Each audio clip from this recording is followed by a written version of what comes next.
Guys, Rangpur চিড়িয়াখানা শিশু পার্কের ভিতরে প্রবেশ করলাম। প্রবেশ করে টিকিট কাটলাম। টিকিট কেটে প্রথম ভাইয়ের কাছে টিকিটটা দিলাম। আলহামদুলিল্লাহ দেখতে পেলাম খুব সুন্দর পরিবেশ। টিকিট কেটে ভিতরে প্রবেশ করলাম। প্রবেশ করেই দেখতে পেলাম একটা ময়ূর, একটা সুইমিং পুল দেখতে পাচ্ছি, ব্রিজ থেকে নেমে সিঁড়ির মতন রাস্তা দিয়ে নামলাম। আমি নেমেই দেখি যে একটা ঝর্ণা হাতের ডান পাশে। তারপরে ওয়াসিনপুর রেল স্টেশন দেখতে পাচ্ছি, যে ট্রেন এসে নামছে। ট্রেন এসে এইমাত্র থামলো, যাত্রা বিরতি দিছে।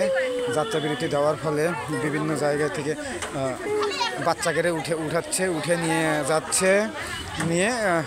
হচ্ছে খুব সুন্দর। যাই হোক, পার্কটা ছোট হলে পারে খুব সুন্দর পরিবেশ, মনোরম পরিবেশ, খুব সুন্দর এবং ভালো লাগলো।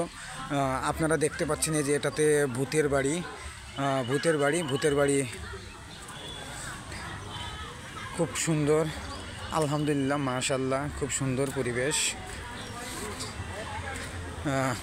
গাছ দিয়ে মানে বাগানের মতন তৈরি করা হয়েছে। আপনারা দেখতে পাচ্ছেন ভিতরের পরিবেশটা খুবই সুন্দর, খুবই স্মার্ট, ইনশাআল্লাহ খুবই সুন্দর। বিভিন্ন প্রজাতির পাখি ভাস্কর্য বানানো হয়েছে।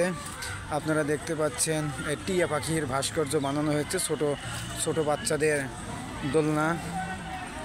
যাই হোক, আর কি হরেক রকমের জিনিসপাতি দেখতে পারলাম এই পার্কে এসে। খুবই ভালো লাগলো।